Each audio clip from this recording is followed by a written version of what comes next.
What's up, Guts MMA? On est back cette fois-ci pour un recap de UFC Qatar. Super bonne carte dans tous les sens du terme. On a fait du profit, de l'entertainment, des bons fights.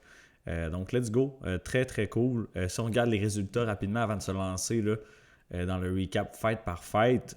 Overall, cette semaine, ça inclut UFC Qatar, où est-ce qu'on a fait un peu plus de 10 unités, mais aussi les Super Boosts par-ci par-là sur les autres sports. Il n'y en a pas eu une tonne, mais ça a fait une mini différence. À peine, là, mini différence négative, là, mais bref, that's the game. Donc, overall, cette semaine, on a fait 10,47 unités. Donc, si vous avez suivi 100% de mes bets, c'est le profit total réalisé. Si vous êtes dans le regular tier, plus 12 plus 12,41 unités, ce qui est encore mieux. C'est au niveau du fantasy que ça s'est gâté un petit peu. Moins 1,9 unités, ce qui ramène le total overall à 10,47. Donc, grosse semaine. Très content des résultats. On arrive un petit peu plus que 4 mois in dans l'année. Au total, si on regarde tout, là, on est à plus 60,7 unités. Donc, résultat massif. Je suis vraiment content là, des résultats sur les 4 premiers mois, surtout considérant la cold streak du début d'année. Fait que let's go. On continue de grinder, on continue de climber. Et on vise encore plus d'unités. Donc voilà, on retourne sur la carte. On va faire un recap là, overall. Au niveau des picks, on en a manqué 3, donc 11 sur 14. Vraiment pas si mal, là, considérant la volatilité, on va dire, de la carte. Donc ça, au check pour commencer. Premier combat, Marek Bujlo versus Denzel Freeman. Freeman était le pick, mais honnêtement, je ne vais pas vous faire de cachette. Là. J'étais en boys trip, vous le savez peut-être, dans Charlevoix avec des chums. Puis ce combat-là, j'ai juste vu la fin. J'ai vu peut-être la dernière minute et demie du combat. Donc, j'ai aucune idée comment ça va play out overall. J'ai vu que Freeman avait eu une décision. C'est obvious, mais je veux dire, j'ai pas vu comment ça s'est passé. J'imagine que ça a été quand même dominant. Mais honnêtement, je ne m'attendais pas à ce que ça se rende à la carte des juges. Là. Vu le profil des deux combattants qui ont... Bugelo qui avait jamais dépassé, je pense, 2 minutes 30 dans un combat professionnel en 6 fights. Fait que je m'attendais à un finish. Je favorisais Freeman. Je me doutais qu'il était peut-être un petit peu plus complet, plus gros niveau de position. Mais je n'aurais pas envisagé nécessairement la décision. Fait que le pick était right. Pour tout le reste, on s'est tenu loin de ce combat-là en termes de bet. Là, je vous l'avais dit, le low-level heavyweight. On essaie de ne pas toucher à ça, du moins le moins possible. Donc, next, Nurullo Aliev. Le pick était bon également. On avait un pari qui était Shamrock to win inside the distance or no action. J'ai eu un petit peu chaud au début parce que finalement, il y a eu beaucoup plus d'échanges de striking que ce que j'aurais pensé. Et Aliev qui a eu du succès, qui a dérangé Shamrock avec certaines shots là, durant le combat. Pas assez pour le finir, donc notre bet il a juste été remboursé. C'est comme si on ne l'avait pas nécessairement fait, vu que ça allait à la décision. Je m'attendais vraiment à un Aliev qui shoot des takedowns à répétition et qui fait juste se coucher sur Shamrock tout au long du combat. Finalement, on a eu des échanges beaucoup plus variés que ce j'anticipais. Fait que bravo, c'est le fun de voir un Aliev qui a peut-être un petit peu plus d'outils dans sa game, parce que tout ce qu'on l'avait vu faire à date, c'est des takedowns puis se coucher sur ses adversaires. Donc là, on l'a vu striker un petit peu, puis on l'a vu gagner une décision de façon convaincante. Honnêtement, Shamrock qui n'a pas eu vraiment de réponse, qui n'a pas eu vraiment le meilleur dans aucun aspect, qui a tendance à se fatiguer un petit peu. Tu sais, Shamrock, sur 12 victoires, il y en a quoi, 11 au premier round ou 10, je ne sais plus de mémoire, là. Mais on voit un petit peu son style. Fait que tough début aussi, on va se le dire, contre Nurullo, là. Pas facile comme premier combat au UFC level. On risque de le revoir. Donc, le pick était bon. Et on n'avait pas d'autres... on n'a pas eu de bet dans le fond, vu qu'on était remboursé sur le don't go to decision, no action. Bref. Vous comprenez ce que je veux dire. Prochain combat, Ismail Nordiev, c'est le premier pick qu'on a miss. Je me doutais, je l'ai dit dans le breakdown, mon lean c'était que le combat ne se rendait pas à la décision. Obviously not. Ryan Lauder, un pur lutteur debout, c'est quand même dégueulasse, on va le dire. Semble avoir un menton douteux. Ismail Nordiev qui pince Lauder debout, c'était vraiment quelque chose d'envisageable, oui. Mais je pensais que Lauder allait réussir à avoir des takedowns assez rapidement, d'amener Nordiev au sol, ralentir le pace, le grind out slowly but surely. Mais finalement, ça l'a pris un overhand de Nordiev qui a complètement mis KO Ryan Lauder. Fait que voilà, bad pick.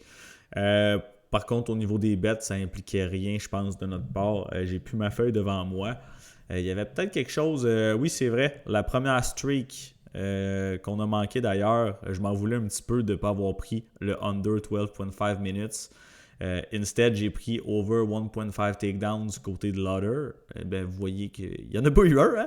Hein? Fait que la streak qui était en marche la semaine dernière, elle a crash à ce moment-là. Déception. Mais écoutez, c'est part of the game. Puis on en a une autre on the way. Fait que ça, c'est cool. Fait que bref, on passe au suivant. Alexandre Topuria versus Begzat Almakhan. Prédiction était bonne. Topuria, décision. Je me doutais qu'elle allait edger, que son grappling allait l'aider. Je pense qu'il y a un bon niveau, même si on ne le connaît pas beaucoup encore. Begzat Almakhan, pas un mauvais fighter, mais je pense que Topuria, il y avait un petit edge technique dans plusieurs aspects là, dans ce duel-ci. On n'avait pas de pari straight up là-dessus. Au niveau du fantasy, j'ai essayé de partir une nouvelle streak. J'avais mis Almakhan over 10.5 significant strikes au premier round. On l'a eu. Donc, on a réussi à partir une deuxième streak, imaginez-vous donc, à ce moment-là. Du moins, un des deux picks. Puis, that's it. On n'avait rien d'autre sur le fight. Belle performance de Topuria. J'ai hâte de le revoir s'il décide d'avoir un petit peu plus d'activité au UFC level. Next, on avait Abdul Rahman Yakiaev versus Rafael Cerquera. Écoutez, il était moins 3000. On se doutait de ce qui devait arriver. Puis ce qui devait arriver est arrivé. La question, c'est ça allait-tu être un knockout, une sub? J'avais dit de faire attention au knockout prop parce que club and sub toujours là. Puis finalement, c'est ça qui s'est passé. Juste de même en plus. J'avais aucun bet là-dessus. Je m'en suis tenu loin. Là, les odds étaient vraiment pas attrayantes, on va le dire comme ça. Puis même au niveau du fantasy, là, on dirait qu'il n'y avait rien qui attirait beaucoup mon attention. Combat suivant, Almabayev versus Alex Perez. C'est quand même drôle parce que on a hit le cycle parlay, vous l'avez vu cette semaine, mais j'hésitais vraiment entre Almabayev sub et Tsarukyan sub. Finalement, les deux ont gagné par sub, fait que dans tous les cas, on aurait hit notre cycle parlay. Mais j'anticipais plus, je linais un petit peu plus décision finalement. Perez qui a donné du trouble là, à Azu Almabayev, je veux dire, ça a été tout de même compétitif là, le temps que ça a duré. Je suis même curieux d'aller voir la carte des jeux. Si on regarde Alex Perez versus Azu Almabayev scorecards. Parce que pour vrai, là, c'était quand même serré. Perez n'était pas out nécessairement. Puis justement, pour la streak, on a essayé de repartir avec le combat précédent. La deuxième leg, c'était Perez plus de, je pense que c'était 12.5 coups significatifs au premier round. Il a dépassé, fait qu'on avait vraiment notre streak là, qui était parti, let's go, puis finalement, ça l'a crashé encore une fois un peu plus loin. Mais combat compétitif, Perez qui take down Almabayev, qui réussit à rivaliser debout avec lui. Donc, vous voyez Perez qui a gagné le deuxième round sur la carte des trois juges, Almabayev qui avait le premier, fait qu'on avait vraiment un combat compétitif là, devant nous. Mais la séquence de finish était vraiment incroyable pour de vrai. Là, la vitesse avec laquelle ça s'est fait, debout.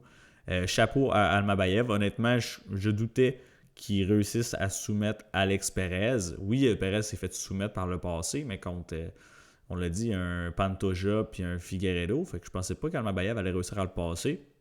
Dépendait aussi dans quelle forme qu'il était, parce qu'on sait, Perez, son historique de blessure. Fait que bref, le pick était bon. Belle sub de Almabayev. On passe au suivant. Let's climb up. Nicolas Dalby contre Saigid Igagamakmaev. Très, très content de celui-là. On l'avait parié. Big plus money en Nicolas Dalby. Oui, split decision, mais on a la dub.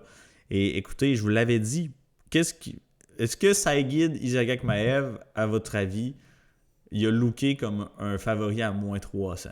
Est-ce qu'il a looké comme un gars qui peut battre Nicolas Dalby 8 fois sur 10? Honnêtement, je trouve pas du tout. Je comprenais pas les odds. Avec le gros lay-off, son niveau de position, etc. Dalby était live pour la victoire. Bon game plan. Il grind Saigid contre la cage en début de combat. Saigid qui est très musculaire, qu'on a déjà vu fatigué dans le passé. Grindy pace, il le fait forcer dans le clinch, dans les échanges de grappling. Oui, Dalby se fait takedown, il se relève tout de suite, il le fait travailler. Il place un petit peu plus de strikes. Je veux dire, belle performance, vette performance. Puis on l'a vu direct entre le premier et le deuxième round. Sy Guide était assis dans son coin, les bras mous, puis son coach était là. Oh, you feel your arms, play shaker leurs bras. T'étais comme, ouais. À ce moment-là, j'étais là. Dolby est vraiment live, c'est un bon read. Fait qu'on a caché, pour ma part, 3.4 unités là-dessus. Fait que let's go, gang. Vraiment content de ce underdog-là.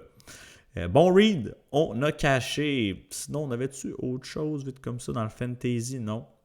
Ça ressemble à ça. Next, j'avais ajouté un pick pour la nouvelle streak dans ce combat-là. On ne l'a pas eu, c'était Luke Riley over 38.5 significant strikes. Je m'attendais à une décision, honnêtement. Bogdan Grad, qui a déjà de l'expérience au UFC, il s'est battu contre du bon niveau. Il est capable d'avoir des takedowns, de contrôler, il est durable. Fait que je pensais pas que Luke Riley allait pouvoir le mettre out comme ça en un coup de poing. Puis je vous l'ai même dit là, dans le breakdown sur Luke Riley, des gros one punch knockout reel. On dirait, je suis pas sûr qu'il va en avoir une tonne. Finalement, j'étais dans le champ à ce niveau-là. Il clip avec un hook, Bogdan Grad qui s'effondre. Quel beau finish. Par contre, Luke Riley s'est fait complètement dominer au premier round. Puis c'est ce que j'anticipais. C'est pour ça que mon pick était Bogdan Grad. Moi, je voyais un fight comme le premier round. Mais finalement, Riley il a réussi à saisir sa petite fenêtre d'opportunité au deuxième. Bang, il t'éteint Bogdan Grad à terre. Puis malheureusement pour moi, il l'a éteint avec 14 coups significatifs et non 39. Donc, la nouvelle streak, elle a pris le bord. Puis j'avais d'ailleurs sur Underdog Fantasy, je l'ai dit déjà, là, les coups significatifs de Perez au premier round. Et de... C'était quoi l'autre d'avant? Bref, j'ai un blanc là. On avait Perez puis Almacan. Fait qu'on l'a eu, je l'avais mis en combiné avec les significant strikes de Riley. Donc si on avait caché ça, ça aurait été un genre de 3 unités straight up. Mais bon, Riley qui a éteint Grad. Et j'ai hâte de le revoir pour de vrai. Là. Très hâte de revoir qu'est-ce que ce jeune prospect va nous amener. Deuxième pick qu'on a manqué, malheureusement. Next up, Horiguchi, my man. On a réussi un bet sur 2 dans ce combat-là. Le premier, c'était Horiguchi. Le point spread à plus 3.5, c'était du free money. Il a roll over Ulanbekov. Pour de vrai, on ne s'est vraiment pas trompé sur celui-là. Bon read, Kyoji qui est élite, qui n'a fait qu'une bouchée de taguer Ulanbekov. C'était un one-side beating pour la totalité du temps que ça a duré pratiquement. Et le deuxième bet qu'on a manqué, c'était Horiguchi qui devait faire un takedown. On le sait, Ulanbekov, il a tendance à give up des takedowns. Horiguchi, il a tendance à obtenir des takedowns, du moins dans tous ses combats récents, puis même dans sa première run au UFC.